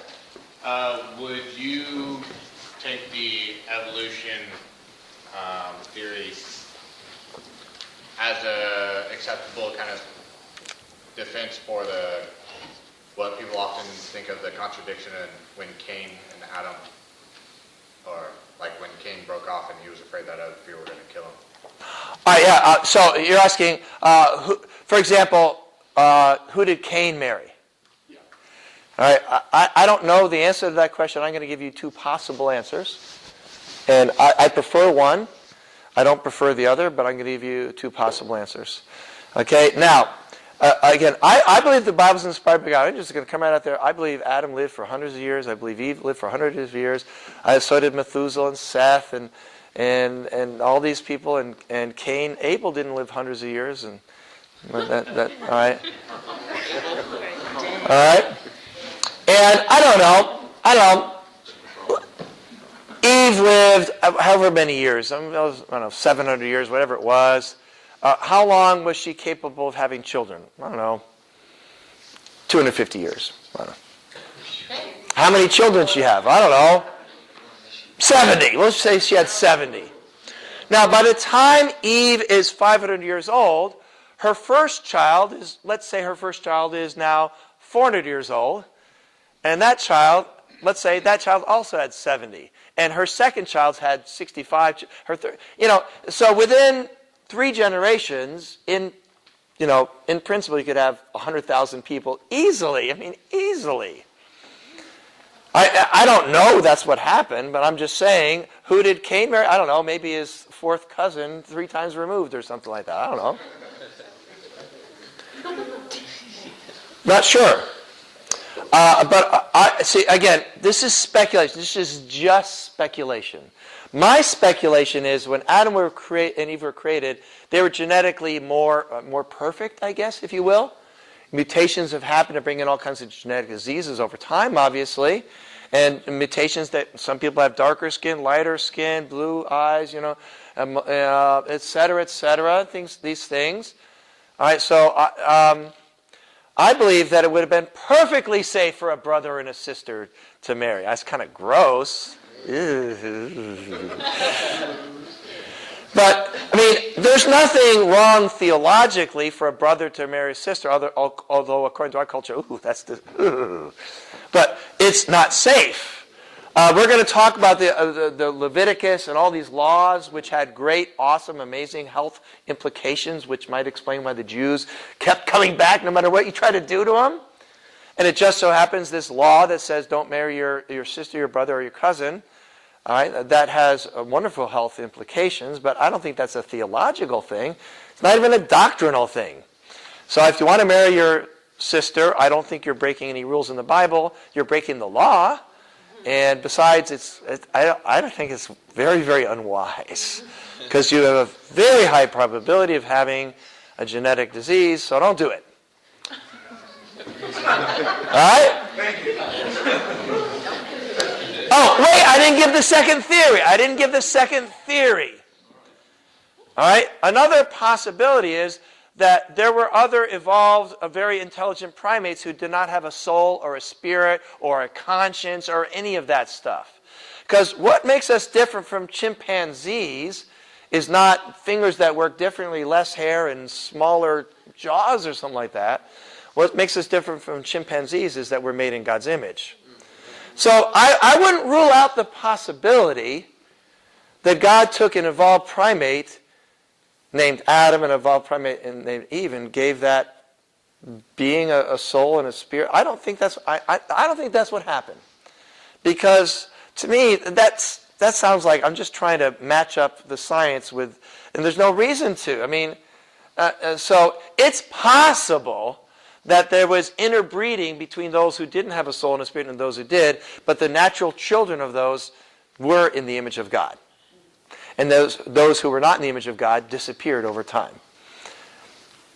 All right? I believe the former. I believe the former, that Adam and Eve were created by God ex nihilo, to use the very fancy thing. In other words, I already said, God could make children of Abraham out of stones. We know that. He can make wine out of water. He can make fish out of nothing. All right, so that's what I believe. But either way, it makes sense that, who Cain could have married and all that sort of stuff. And either one are consistent with... It's consistent with the evidence. Either way, it's consistent with the evidence from science, from the Bible, and from everything else we know. I admit I'm reading something in the Bible into it because I believe the Bible is inspired by God. I've said that several times, right? I keep saying that. I'm viewing it from a biblical perspective because I know from the evidence that the Bible is inspired. Okay, one more, yeah? Going back to that, I've heard tales of Eve was actually Adam's second wife, and there was a wife before that named Lilith. No. Wherever you read that, that's certainly not from the Bible. Right. This is from some troublemakers. I don't know who they are.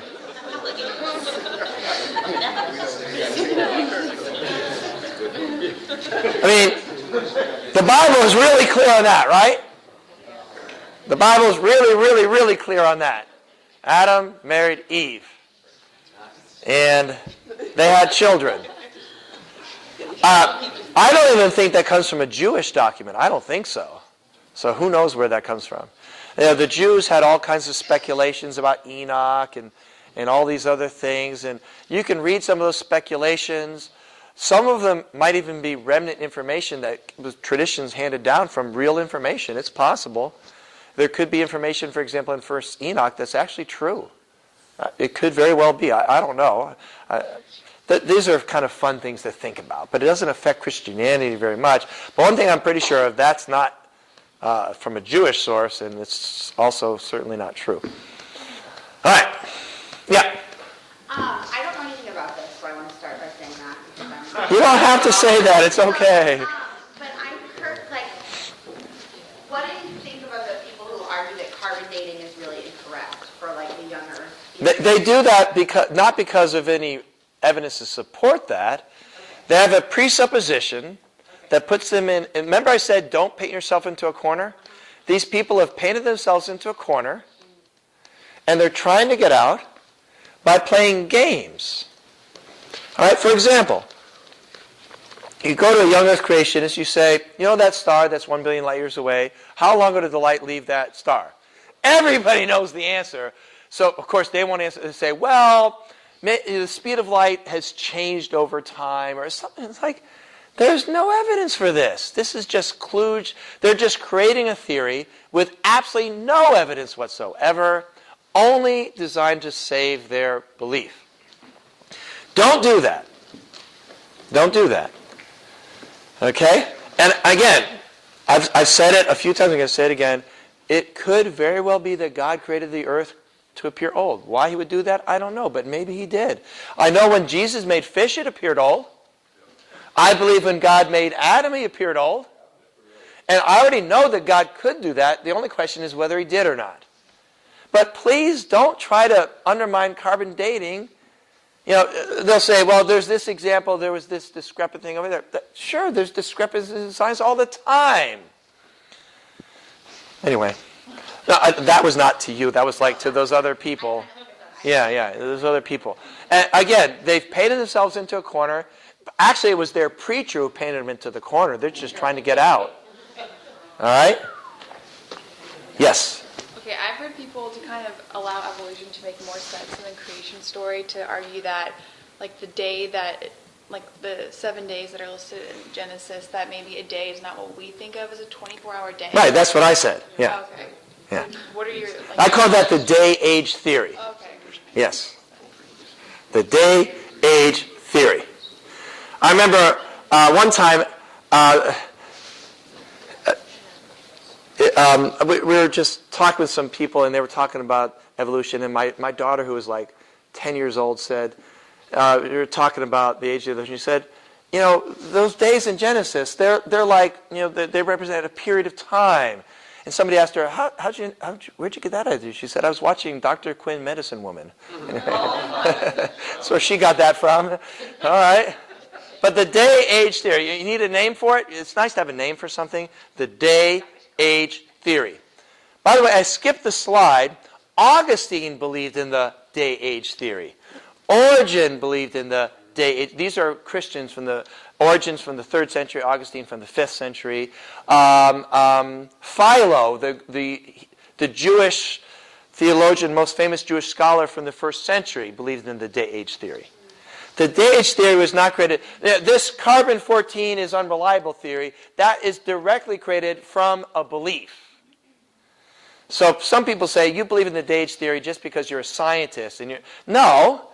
I mean, long before science was ever created, theologians who knew their Bible and understood a general picture of how the Bible works said this because it seemed clear to them that Genesis 1 was a theological description given in broad terms what happened, and it should not be taken as a, you know, chronological, exact, precise scientific description.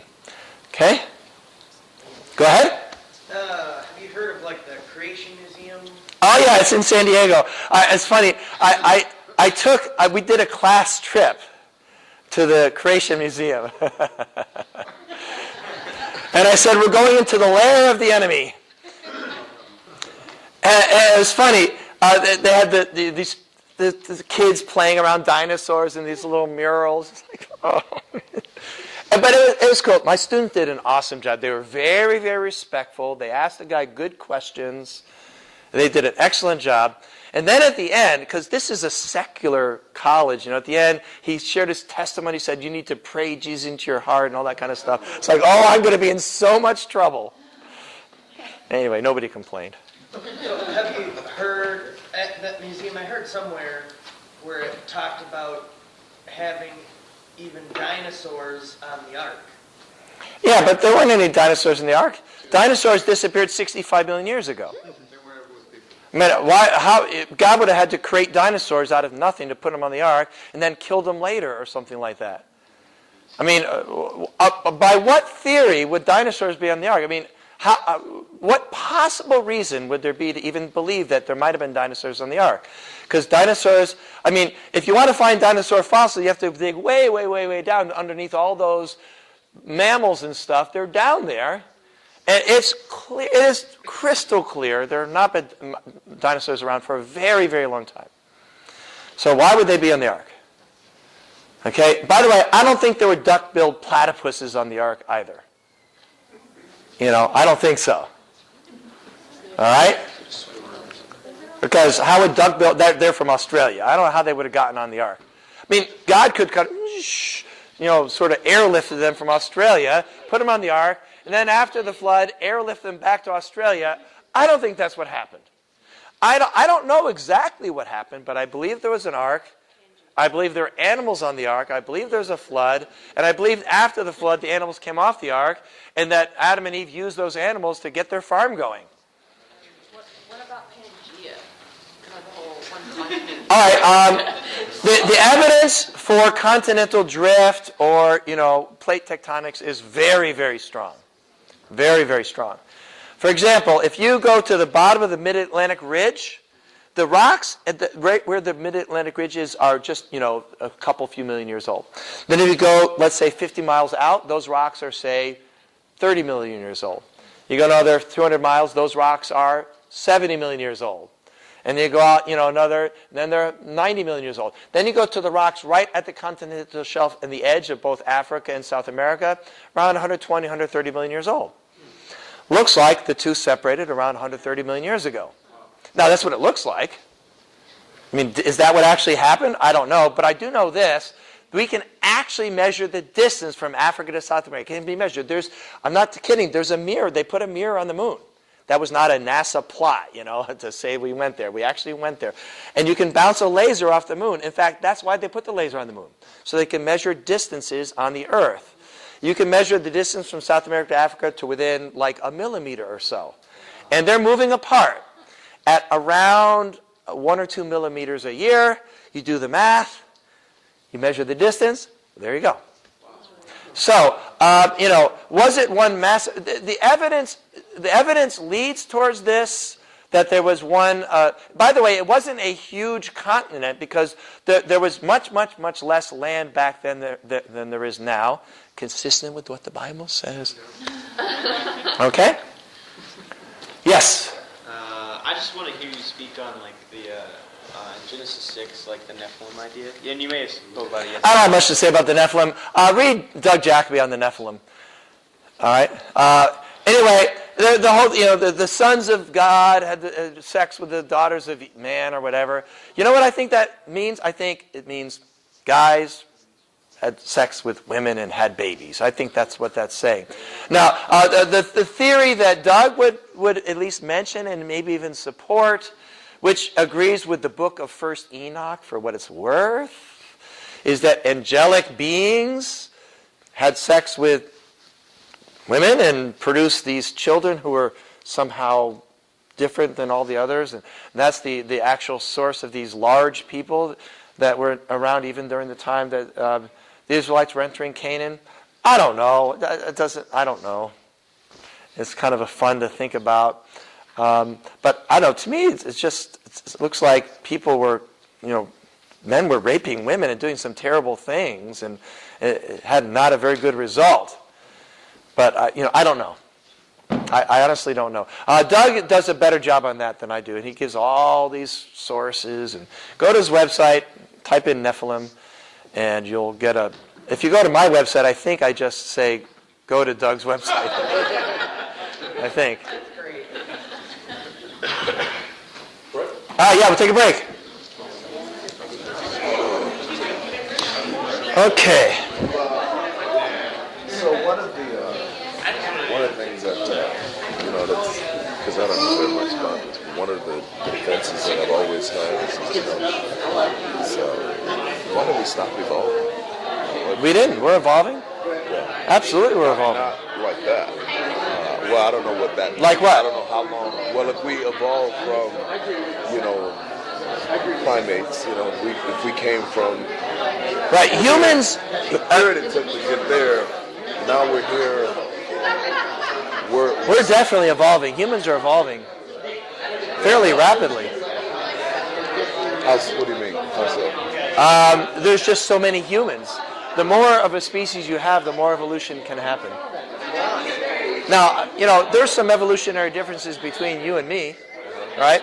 Now, by the way, we have far more in common genetically than we have differences. In fact, the amount of differences between African Americans is more than the differences between us, average. So there's clear evidence of evolution, and you can it's sort of common sense. The more melatonin in the skin, where there's a lot of sun, prevents skin cancer and a higher survival rate. Another fact is that African Americans are subject to sickle cell anemia. But if you have the recessive genes of sickle cell anemia, it provides strong protection against malaria. It doesn't prevent getting it, but you generally don't die. That's a mutation, clearly.